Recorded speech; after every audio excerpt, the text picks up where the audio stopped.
만복의 근원 하나님, 온 백성 찬송 드리고 저 천사여 찬송하세. 찬송 성부 성자 성령. 아멘.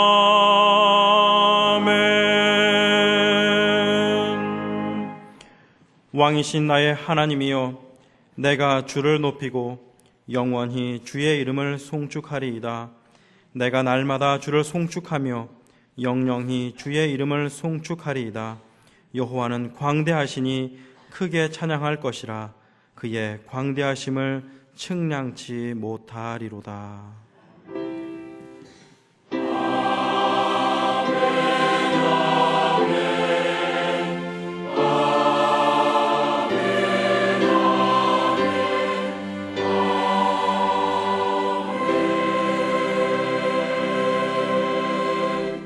이 시간 하나님께서 우리에게 주시는 구약의 말씀은 창세기 12장 1절에서 5절입니다. 제가 가지고 있는 성경으로 14쪽입니다. 창세기 12장 1절에서 5절입니다. 여호와께서 아브라함에게 이르시되 너는 너의 본토 친척 아비집을 떠나 내가 네게 지시할 땅으로 가라.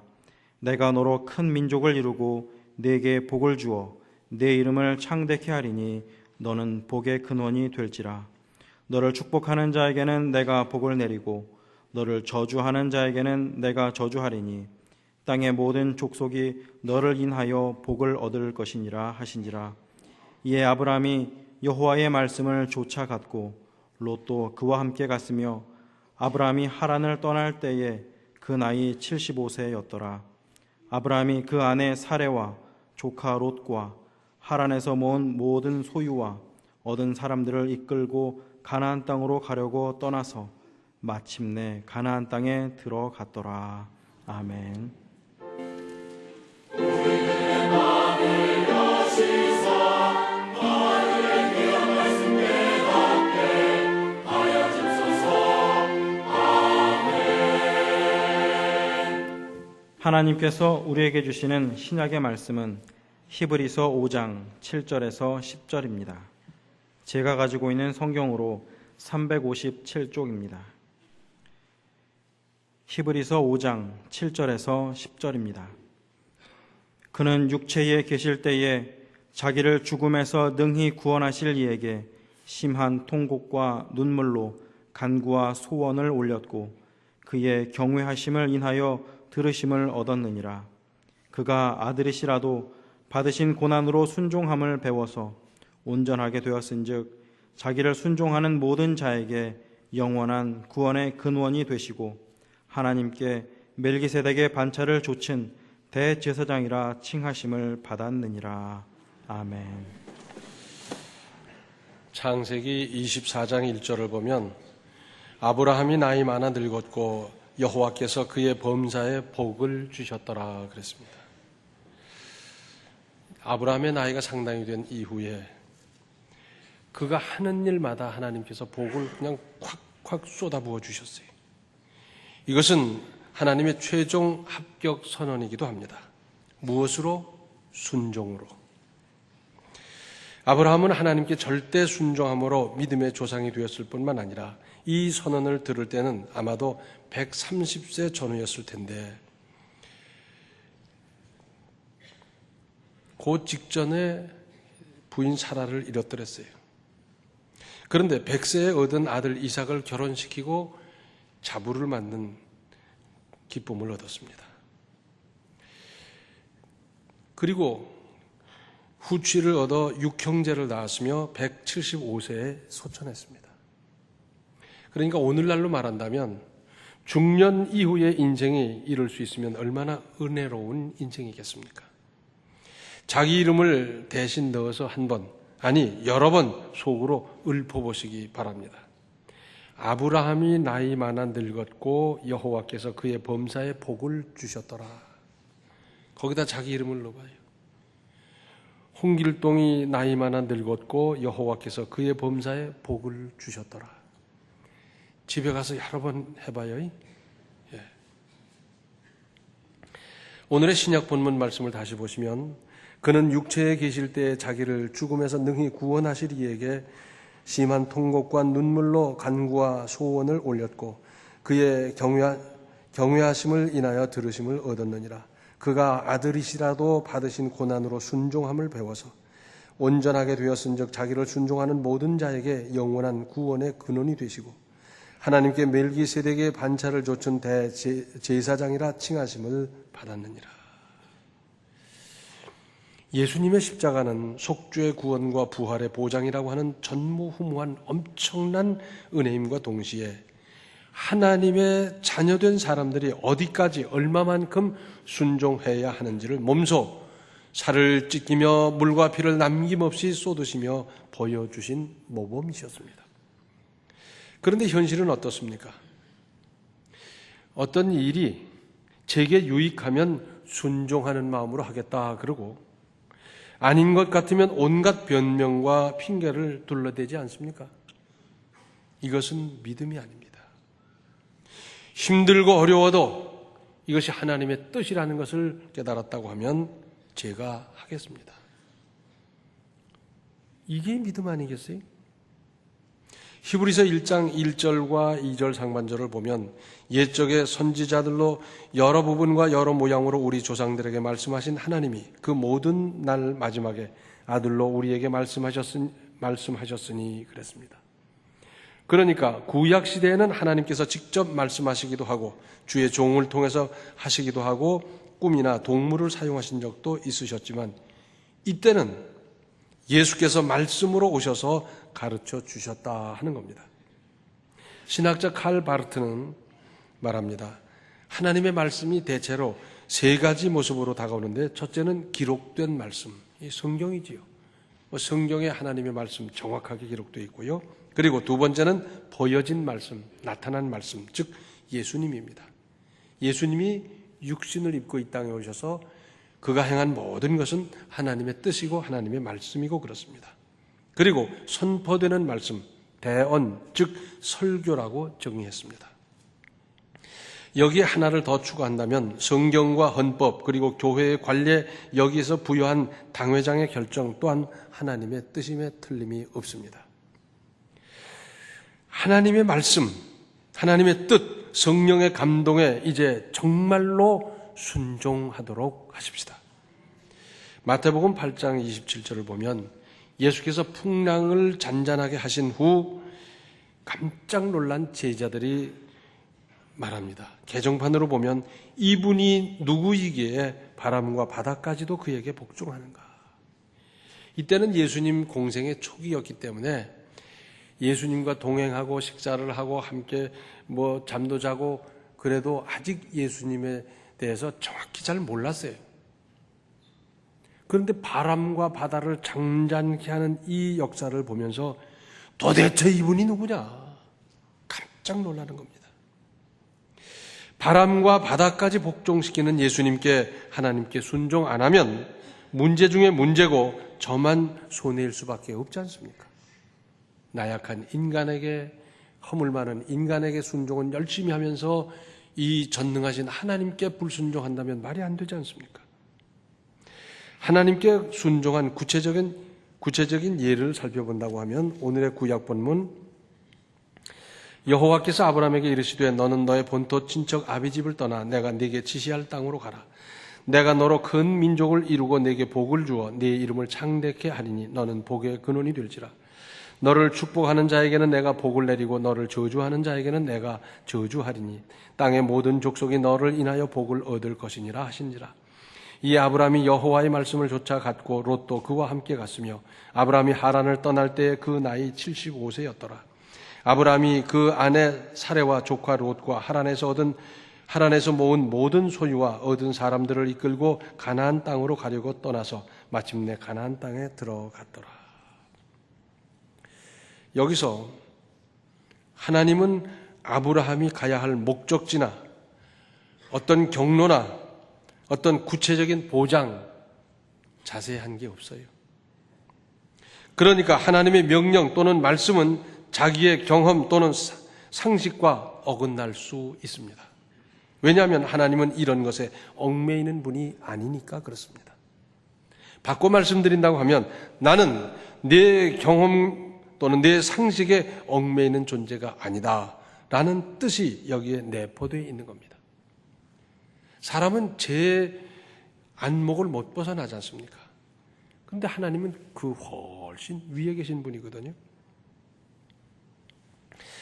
따라서 그것을 뛰어넘는 존재라는 것부터 우리가 시인하고 믿어야 다음 행동이 가능한 것 아니겠습니까?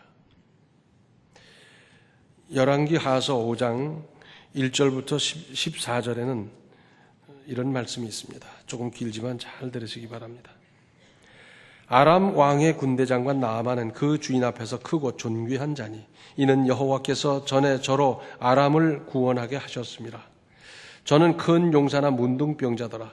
전에 아람 사람이 떼를 지어 나가서 이스라엘 땅에서 작은 계집아이 하나를 사로잡음에 저가 나아만의 아내에게 수종들더니 그 주모에게 이르되 우리 주인이 사마리아에 계신 선지자 앞에 계셨으면 좋겠나이다. 저가 그 문둥병을 고치리이다.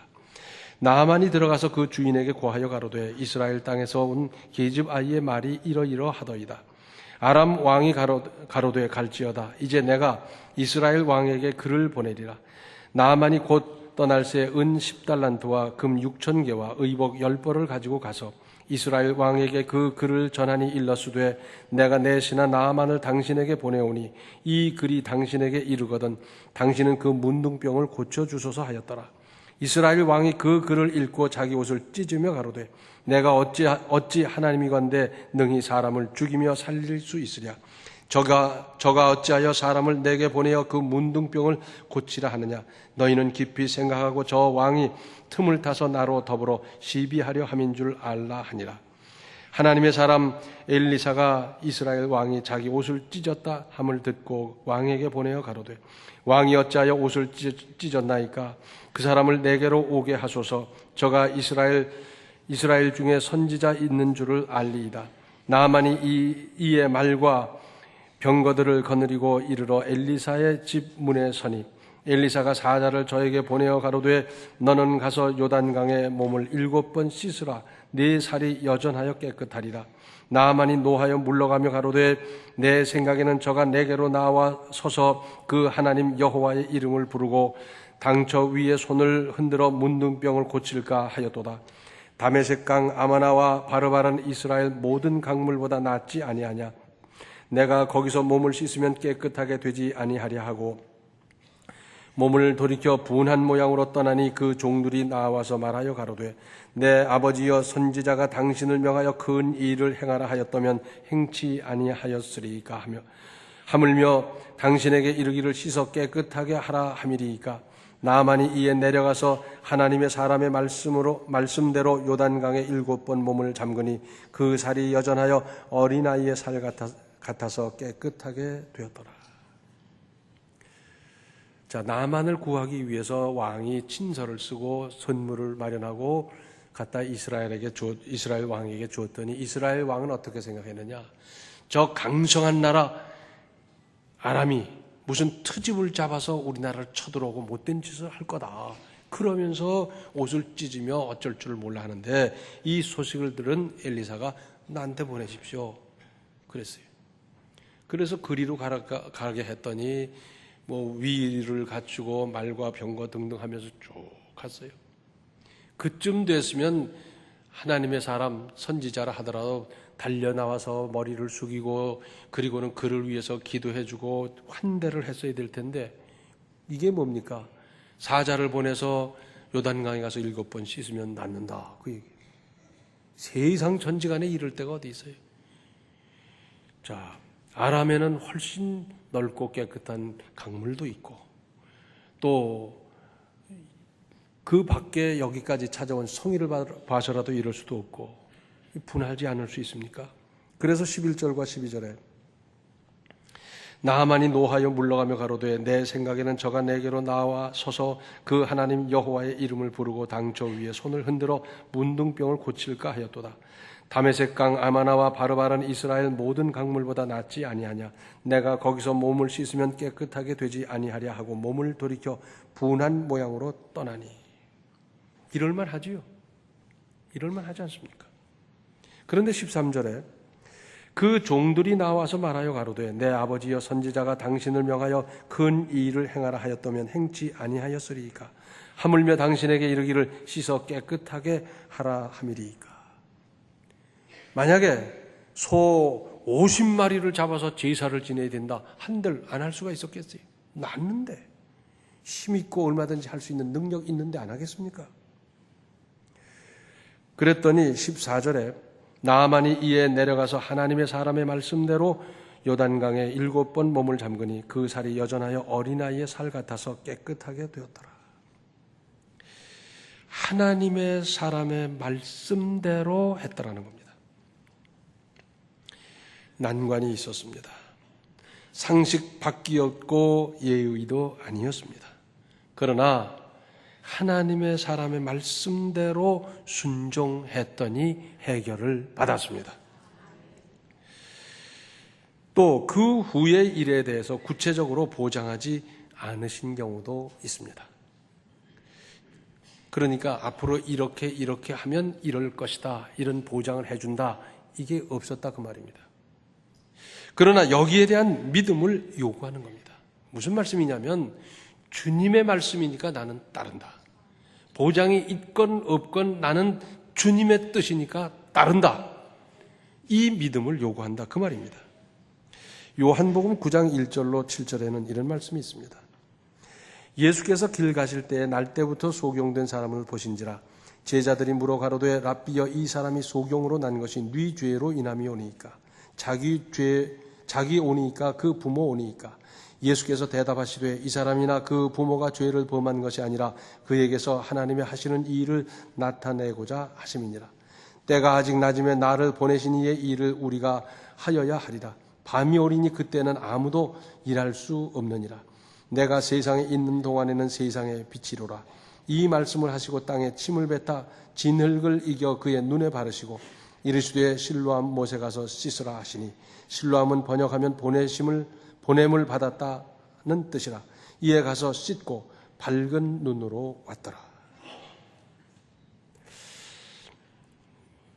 실로암 이 못은 최근에 발굴됐습니다.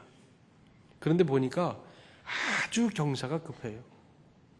그 나무가 있고 거기 자풀이 있고 그런 데를 앞을 못 보는 사람이 더듬어 내려간다. 이 자체도 보통 어려운 일이 아니에요. 아마 몇 번 굴러서 갔을지도 몰라요. 역시 상식도 아니었습니다. 자, 침을 뱉어서 진흙을 일겨 눈에 바르고 가서 씻어라. 이 상식 아니지요. 거기다가 확실한 보장도 말씀하지 않으셨습니다. 가서 씻으면 환히 볼 거다. 평생 소원이 풀릴 거다. 말씀 안 하셨어요. 그러나 이 소경은 예수님의 말씀에 순종했고 팔자를 완전히 고쳤던 것입니다.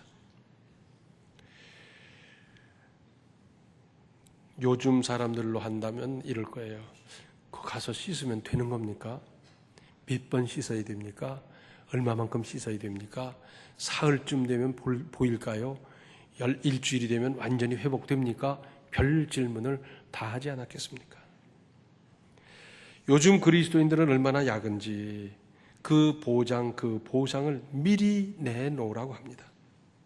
사실은 이 일을 시켜보고 그 일하는 내용을 보아서 수우미양가의 판정이 따를 것이고 거기에 맞는 보상을 할 수밖에 없는데도 여전히 보장부터 보자는 겁니다. 이것 역시 큰 믿음일 수 없지 않습니까? 100% 보장된 내일이 있습니까? 사업의 장래를 100% 보장받고 시작하는 사람이 어디 있습니까? 내일 일 한 치 앞도 장담할 수 없는 것이 인생 아니겠습니까? 그러니까 전능하신 하나님, 사랑 자체이신 하나님을 믿고 의지하고 순종할 수밖에 없는 것이 인생 아니겠습니까? 하나님의 뜻이면 나중을 보장받기보다는 행하는 겁니다. 이게 순종입니다. 그리고 진정한 순종이 뭡니까? 즉시 시키고 받은 대로 고지 곧대로 실천하는 겁니다. 아브라함은 본토 친척 아비집을 떠나라 그랬어요. 본토가 뭡니까? 자기 생활 터전이 있는 곳이고 친척 인간관계가 맺혀져 있고 아비집 거기서 대를 물려가면서 다 준비했던 그 모든 기득권 그거 다 포기하는 것 아니겠어요? 거기다가 한 사흘 말미를 주시면 어떻겠습니까? 한 달만 말미를 주시면 제가 이런 거 저런 거 정리하고 떠나면 참 좋겠습니다. 그랬더라면 아브라함은 못 떠났을 거예요. 즉시 그는 떠났습니다. 사무엘상서 15장 17절로 23절에는 이런 말씀이 있습니다. 사무엘이 가로되 왕이 스스로 작게 여길 그때에 이스라엘 지파의 머리가 되지 아니하셨나이까. 여호와께서 왕에게 기름을 부어 이스라엘 왕을 삼으시고 또 왕을 길로 보내시며 이르시기를 가서 죄인 아말렉 사람을 진멸하되 다 없어지기까지 하라 하셨거늘 어찌하여 왕이 여호와의 목소리를 청종치 아니하고 탈취하기에만 급하여 여호와의 악하게 여기시는 것을 행하였나이까. 사울이 사무엘에게 이르되 나는 실로 여호와의 목소리를 청종하여 여호와께서 보내신 길로 가서 아말렉 왕 아각을 끌어왔고 아말렉 사람을 진멸하였으나 다만 백성이 그 마땅히 멸할 것들 중에서 가장 좋은 것으로 길갈에서 당신의 하나님 여호와께 제사하려고 양과 소를 취하였나이다. 사무엘이 가로되 여호와께서 번제와 다른 제사를 그 목소리 순종하는 것보다 좋아하심같이 좋아하시겠나이까. 순종이 제사보다 낫고 듣는 것이 수양의 기름보다 나으니 이는 거역하는 것은 사술의 죄와 같고 완고한 것은 사신 우상에게 절하는 죄와 같음이라. 왕이 여호와의 말씀을 버렸으므로 여호와께서도 왕을 버려 왕이 되지 못하게 하셨나이다. 하나님께서는 진멸하라 그랬는데 그 전쟁도 하나님이 다 이기도록 해주셨는데 가서 보니까 탐스러운 짐승들이 있거든. 남겨두세요. 그리고는 나중에 하는 말은 뭡니까? 제물로 쓰려고 그랬습니다. 제물 제사보다 먼저 순종부터 할 일이었는데 말입니다. 불순종은 결국 하나님을 버린 것이고 그래서 하나님 또한 사울을 버리신다 하는 말씀입니다. 불순종의 무서운 결과입니다. 제 마음을 제 생각을 섞으면 이미 하나님의 뜻은 왜곡되어 버리는 겁니다. 여기에 무슨 은혜가 따르겠습니까?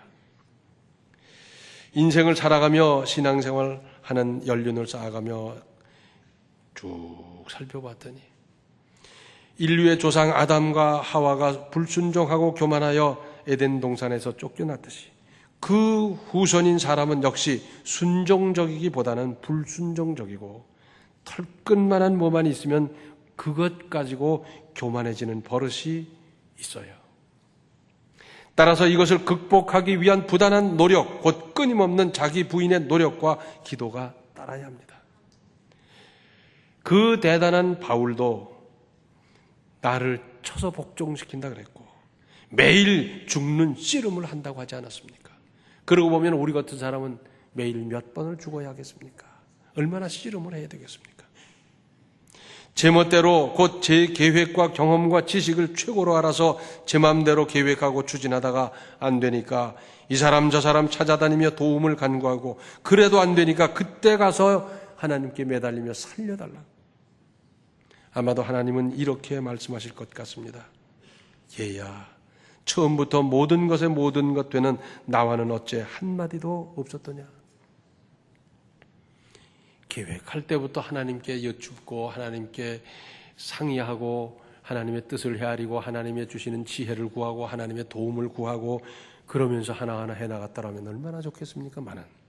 제 마음대로 해놓고 안 될 때 살려달라고.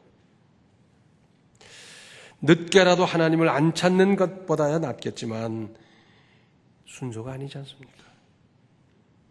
나에게도 아담의 후손으로서의 불순종과 교만의 가능성이 얼마든지 있음을 인정하고 지금까지는 어떠했던지 그 모든 불순종을 회개할 뿐만 아니라 이제부터는 순종하고 다른 사람은 어떻든지 나만이라도 하나님의 뜻에 바르게 철저히 순종할 것을 뜨겁게 결단하십시오.